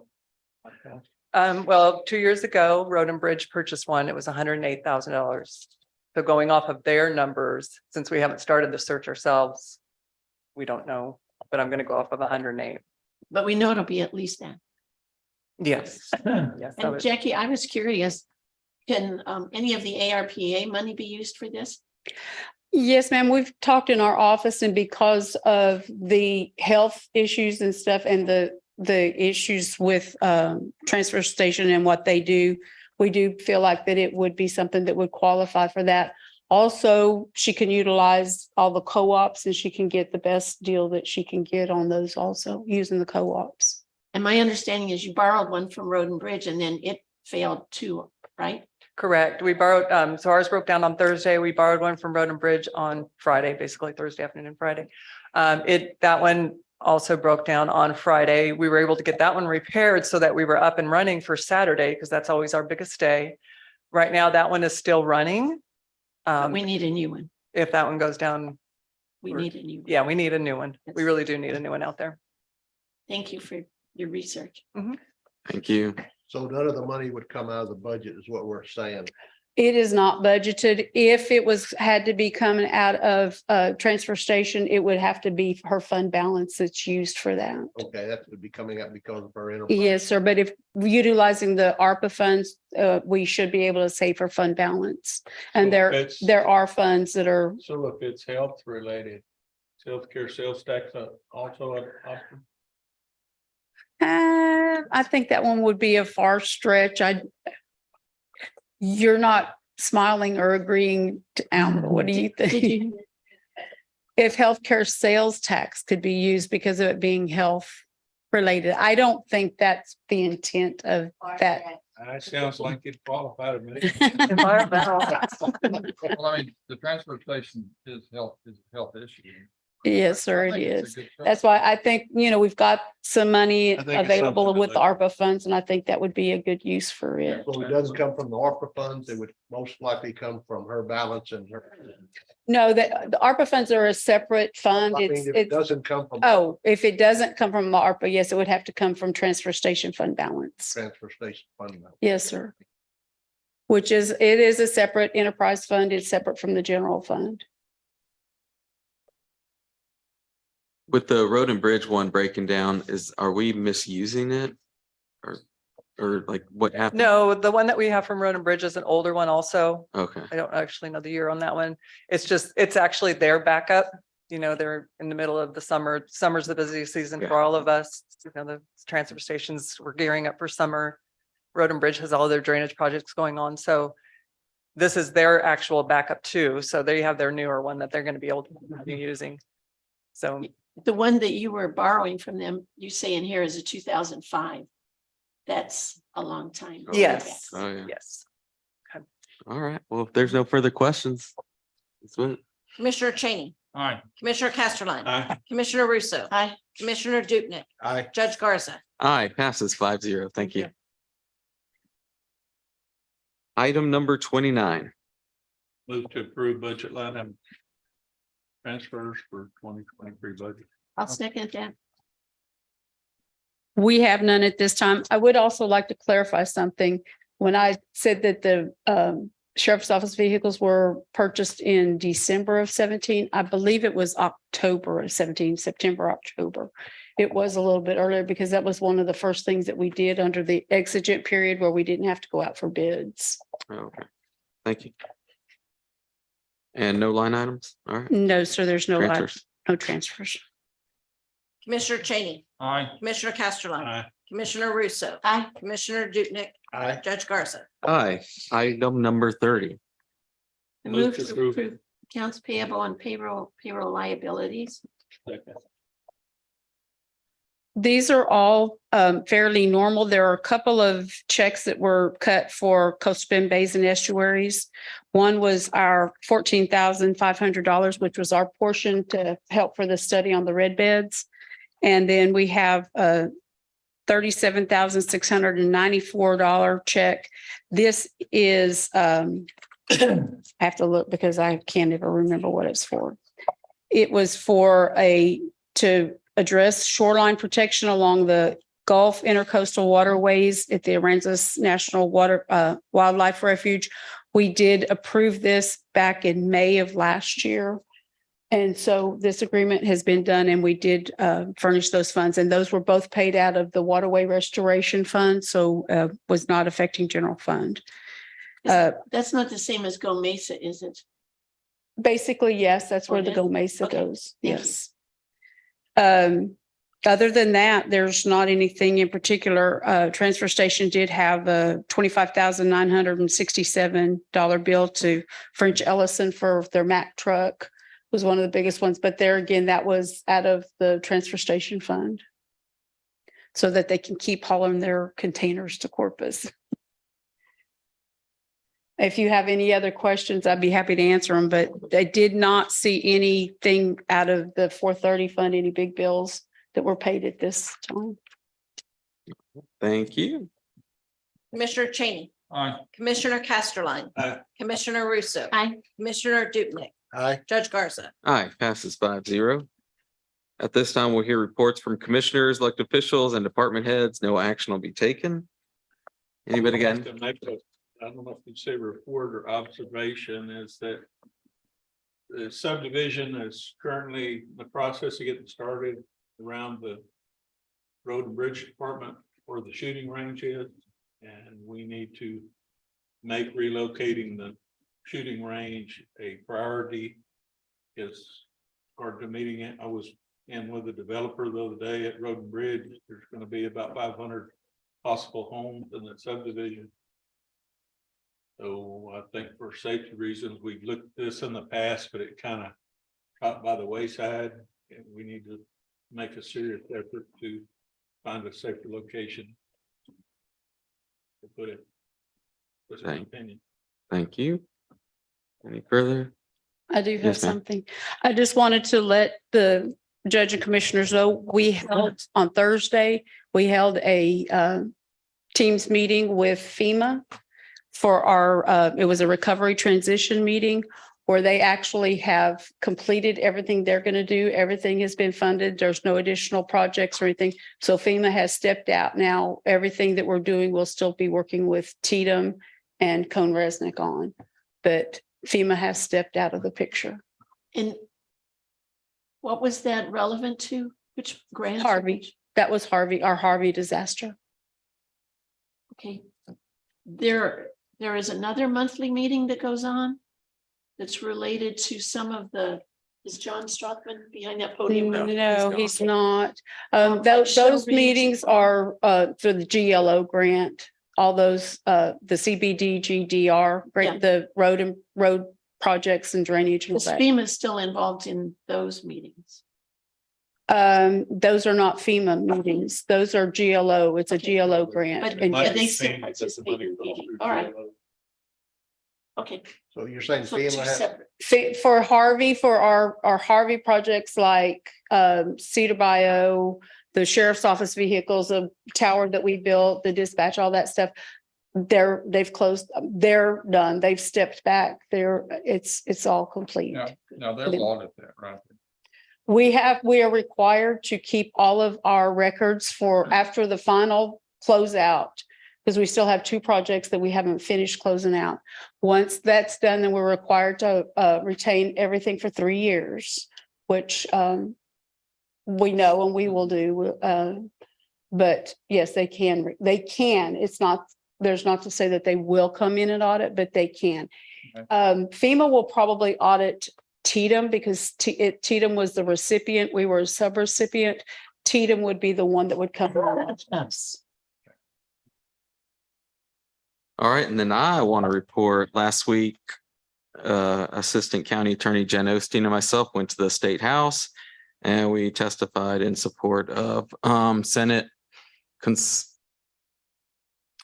I can't remember what the C 44 Senate Consolidator Concurrent Bill 44. Oh, what's that? Concurrent resolution. Senate That's right. Concurrent Resolution 44. That's right. We went in support of that and it passed through the Senate committee 9-0. This week, we're going to be going back and testifying in front of the House. And if y'all remember, this is for taking away immunity for the RPA so that we could sue them. And also, I'm going to put myself on notice. I'm going to give the Commissioners Court a report on the Workforce Development Center next Commissioners meeting. Want to do it this meeting, but we're here a long time. This is a pretty big meeting, so I'm putting myself on notice. I'll give that to y'all next meeting. Thank you. That's it. Oh, and Sheriff. Got 3 deals, actually 2 had scheduled and the third one a comment. I want to remind everybody next Tuesday will be the first time that we've gone to the online bid for the delinquent tax sale. It'll be an online deal. We'll be on the steps. Be the first one we do. And I know the list of what I saw was a short deal. And I don't know if that was deliberate to keep it a manageable deal, but it's the first time. So if you're asked about it, yeah, county residents need to go online and register. They'll be doing that process that way. The other deal is the United States Marshal Service, their Fugitive Task Force, came to us last month and said that they've got money allocated to the region.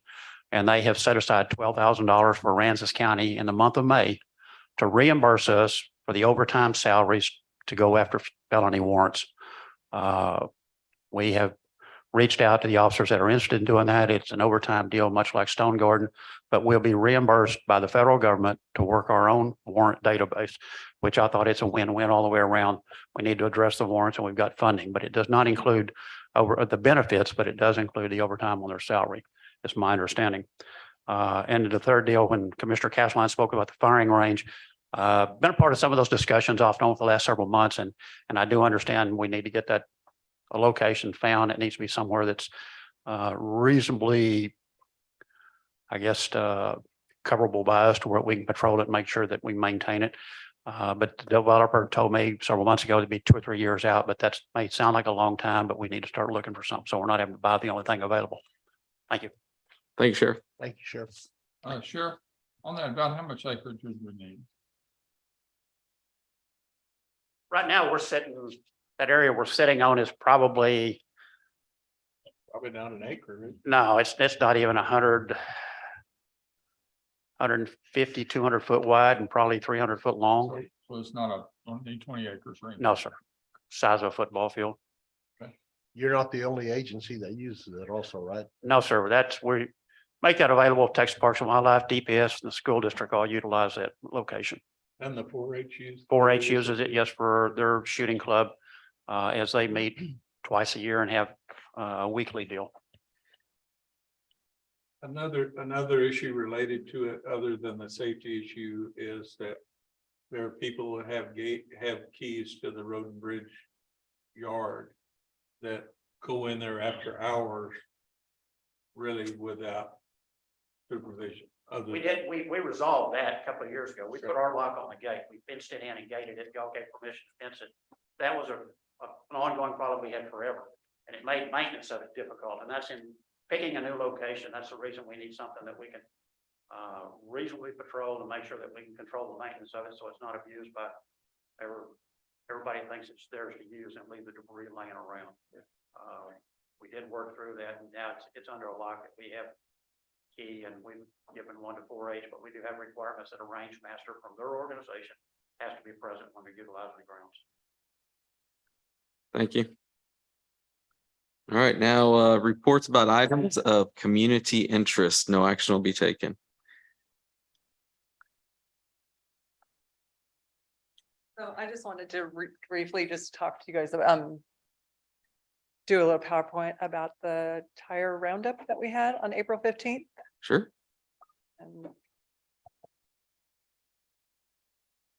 so it was April 15th. It was a Saturday. These was the organizations that helped us, the Coastal Bend Council of Government. Great.